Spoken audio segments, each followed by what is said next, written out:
શું UPI payments ઉપર charge લાગશે? જો લાગશે તો કેટલો ચાર્જ લાગશે? સરકાર અને આરબીઆઈને આ બાબત વિચારવા ઉપર મજબૂર કેમ થવું પડ્યું એ આજના વિડીયોમાં સમજીએ. ગુજરાત સમાચારના ડિજિટલ પ્લેટફોર્મ્સ પર હું છું મયુર. આજના વિડીયોમાં વાત કરીશું એક બિલ વિશે જે હાલ સંસદમાં રજૂ કરવામાં આવ્યું છે. મિત્રો, ચર્ચા એટલા માટે શરૂ થઈ છે કારણ કે આ જે બિલ છે એમાં payments and settlement systems act 2007માં ફેરફાર કરવા માટેનું પણ સૂચન છે. સરકાર ભવિષ્યમાં એક ફોર્મેટ તૈયાર કરવા માગે છે જેમાં યુપીઆઈ સહિતના જે ડિજિટલ પેમેન્ટ છે એના ઉપર એમડીઆર લાગુ કરવાની શક્યતા છે. એમડીઆર શું કહેવાય એ સમજીએ. એમડીઆર એટલે મર્ચન્ટ ડિસ્કાઉન્ટ રેટ. આ એક પ્રકારની પ્લેટફોર્મ ફી છે. મિત્રો, જ્યારે તમે ક્રેડિટ કાર્ડ સ્વાઇપ કરો છો ત્યારે અમુક પ્રકારનો ચાર્જ જે તે મર્ચન્ટને ચૂકવવો પડતો હોય છે, 1.5 થી 2% આસપાસનો. એ સિવાય ડેબિટ કાર્ડમાં પણ ક્રેડિટ કાર્ડથી થોડો ઓછો ચાર્જ લાગતો હોય છે.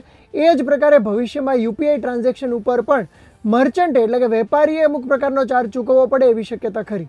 એટલે સીધી વાત એ છે કે આ પ્રકારનો જે ચાર્જ લાગશે એ ગ્રાહકે ચૂકવવાનો નથી, એ મર્ચન્ટ એટલે કે વેપારીએ ચૂકવવાનો છે. પરંતુ દેખીતી વાત છે કે વેપારીઓ પર આ પ્રકારના ચાર્જની અસર થાય તો છેલ્લે ગ્રાહક પાસેથી એ પૈસા પણ વસૂલવામાં આવે છે. મિત્રો, અત્યાર સુધી સરકારે યુપીઆઈ ટ્રાન્ઝેક્શન્સ ઉપર કોઈ પણ પ્રકારનો ચાર્જ નહીં લાગે એ પોલિસીને જાળવી રાખી છે, પરંતુ ભવિષ્યમાં એમાં ફેરફાર થાય એવી શક્યતા છે. કેટલાક અહેવાલો પ્રમાણે આ પ્રકારનો ચાર્જ જે છે એ 2000થી વધારે રૂપિયાના ટ્રાન્ઝેક્શન ઉપર જ લાગુ કરવામાં આવે એવી શક્યતા છે. આ ચાર્જ કેટલો લાગી શકે? તો હાલ તો એવું લાગી રહ્યું છે કે 0.3 થી 0.5% જેટલો ચાર્જ લગાવવામાં આવે એવી શક્યતા છે.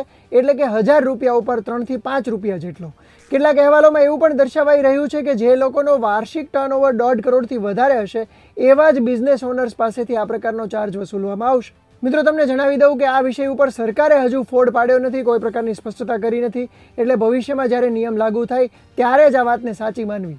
જોકે એ વાત ખાસ નોંધી રાખજો કે P2P એટલે કે પર્સન ટુ પર્સન જ્યારે ટ્રાન્ઝેક્શન થશે, તમે તમારા ફેમિલી મેમ્બર્સને કે મિત્રોને પૈસા ટ્રાન્સફર કરો છો, એવા ટ્રાન્ઝેક્શનના કેસમાં કોઈ પણ પ્રકારનો ચાર્જ નહીં લાગે. એ તો બહુ સ્પષ્ટ છે. હવે તમે મને પૂછશો કે મયુર, આ પ્રકારનો વિચાર કરવાની સરકારને જરૂર કેમ પડી?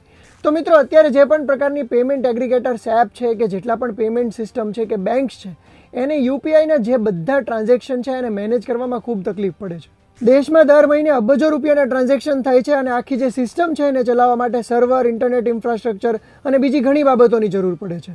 હાલના સંજોગોમાં જે પ્રકારે સાયબર ફ્રોડ વધી રહ્યા છે એટલા માટે આ ખર્ચમાં સતત વધારો થઈ રહ્યો છે. અને દેખીતી વાત છે કે જો કોઈ પણ પ્રકારનો ચાર્જ વસૂલવામાં ન આવે તો આ એપ્સને અને એની સાથે સાથે બેંક્સને પણ એક ખૂબ મોટું ફંડ જે ખર્ચાઈ રહ્યું છે એ રિકવર કરવામાં તકલીફ પડે. પણ એક અંદાજ પ્રમાણે જો મામૂલી ચાર્જ પણ વસૂલવામાં આવે ને તો આ તમામ ડિજિટલ કંપનીઓને વર્ષે દાડે 15,000 કરોડ જેટલી આવક થઈ શકે છે. મિત્રો, તાજેતરમાં આરબીઆઈના ગવર્નરે પણ કહ્યું છે કે આ બાબતે હાઈ લેવલની મીટિંગ્સ અને ડિસ્કશન્સ ચાલી રહ્યા છે, એટલે અત્યારે ગભરાવાની જરૂર નથી. અને બીજી વાત કે ગ્રાહકોને અને નાના વેપારીઓને આના કારણે કોઈ નુકસાન નહીં થાય એની ખાતરી આપવામાં આવી છે. તો મિત્રો, આ સમગ્ર મામલે તમારું શું માનવું છે? શું મોટા યુપીઆઈ પેમેન્ટ્સ ઉપર કોઈ પણ પ્રકારનો ચાર્જ વસૂલવો જોઈએ કે નહીં? અમને કોમેન્ટ કરીને જણાવજો અને આ જ પ્રકારના ઇન્ફોર્મેટિવ વિડીયોઝ જોવા માટે ગુજરાત સમાચાર જોતા રહો.